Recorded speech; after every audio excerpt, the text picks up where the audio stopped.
What's up, guys? Nick from Derelict Sports here. Make sure you guys like, comment, subscribe down below, share it with your friends. It really helps out the channel, and we greatly appreciate it. Let's get into the clip.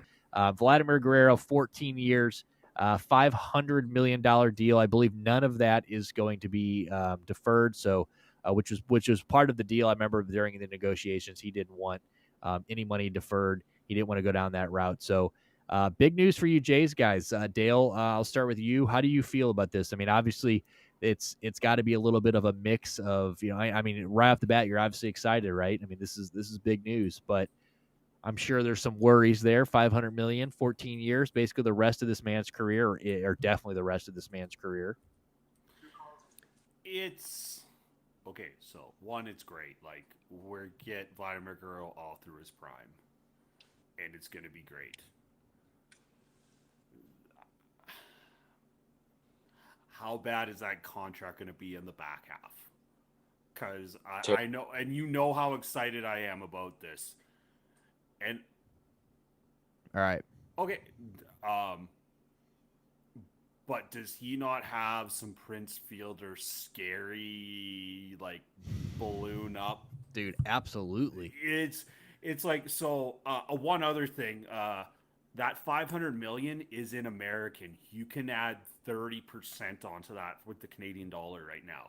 So that contract is like worth 675 million Canadian to 700 million.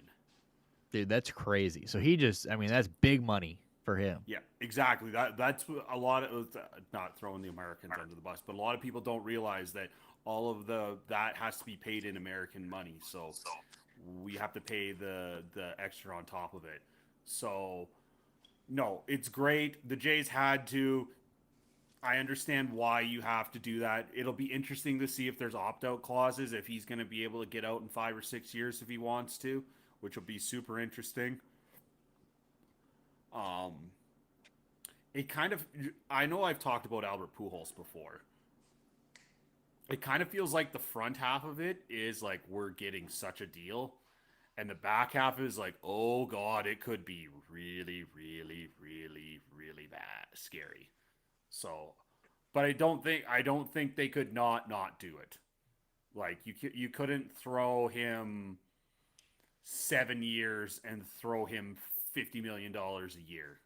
Like you couldn't do 7 350 because he wasn't going to take it. He wanted the financial stability through the whole thing. So if it was unfortunately the price that they had to pay, and I hope that I am wrong that 34 and 35-year-old Vladimir Guerrero doesn't fall off a cliff.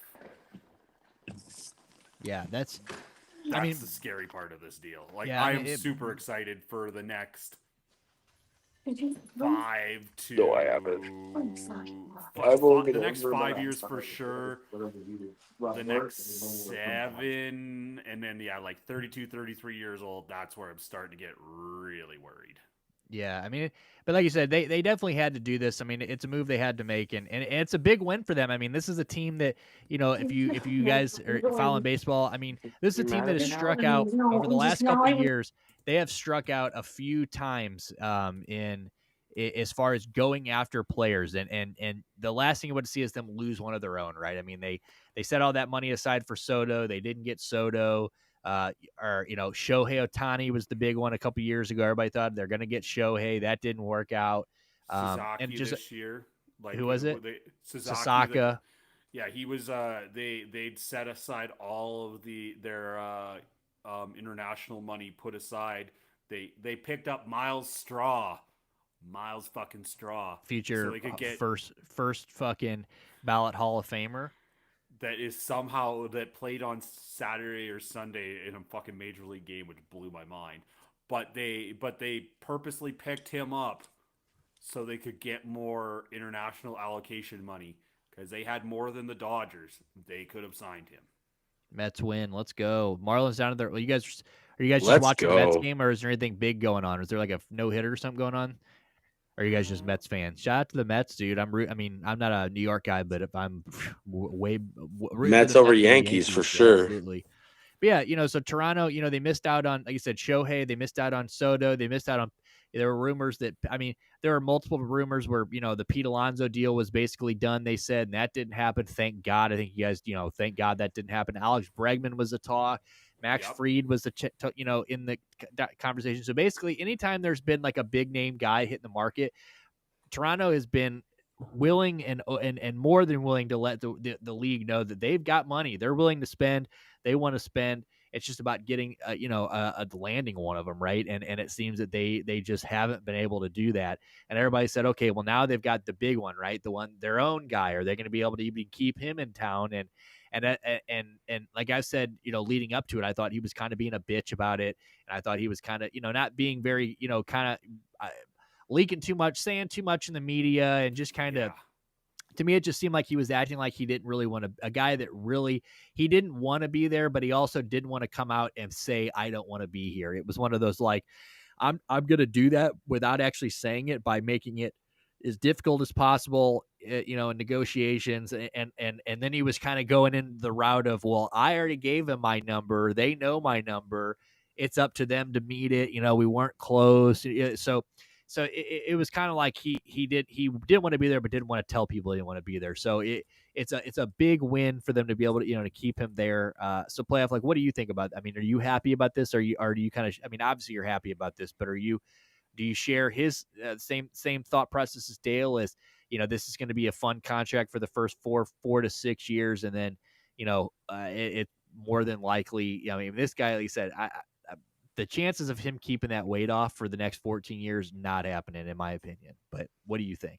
No, like I do agree with you, like especially if you look at like his family genetics on the weight for sure. On both sides, his mother's side and his father's side both have weight issues and thyroid issues going into older age and stuff too. So it is something to watch out for. But they had to meet the contract. But a big reason like the Jays couldn't get the deal and have the money to put up in the deal is because they just spent an obscene amount of money over the last 2 seasons doing 2 major renovations to the stadium where they spent billions. And like there's all these really cool spots now. They can fit another 3,000 fans because they've got away with like, 1,000 chairs, but they made a bunch of decks now that you can stand on in the outfield and potentially catch a home run in a group of people on a deck. And like, bunch of new bars. You can play cornhole, you can play shuffleboard. Why you'd want to when you're at a sporting event you paid to go to, I don't know. But hey, they spent all this money to try to drive in families. The kids have something to do while the adults watch and have some drinks, and I get that part. And it's great for the organization and it's great for the brand, but it left them no money to actually come to terms with him. And a big part of what like ESPN in Canada, like our ESPN radio or the fan, TSN the fan radio, they had a guy who was talking to different club owners and managers and stuff like that. And there was a lot of teams that were basically saying, we're just waiting for him to get down here and not for us to be visiting them. And we're going to be making tentative offers. And basically, I think of their first 5 road games, like 3 teams wanted to like try to make offers to him when like the Jays didn't have control of like who was talking to him near the bullpen or near the dugout and stuff like that. So I'm glad they came to a deal. I do think it does look good for at least the first couple years, and then it'll be a slow decline. But I think more so signing him was about getting a couple good years out of him and having a trade piece. Like, to be honest, I think they'll trade him away for better younger talent, and they'll eat the cost of whatever uh, Maple Leaf Sports Entertainment is famous for sending players away to a different team and playing like on a way different deal and paying like 30% of the former's salary. So that's why they don't have money to make these deals too, is because Maple Leaf Sports Entertainment is just famous for pissing their money away on players that don't even play there anymore. Yeah, there's some Don't even play there anymore. Dale?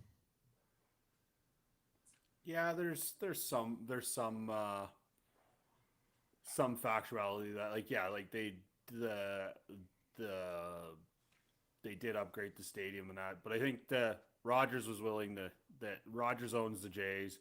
They're arguably the biggest cellular company in Canada. Plus, We only have two, so they're one of two in a monopoly, yeah, basically. Yeah, either them or TELUS. And in Eastern Canada, it is much more Rogers, and out west, it's much more TELUS. But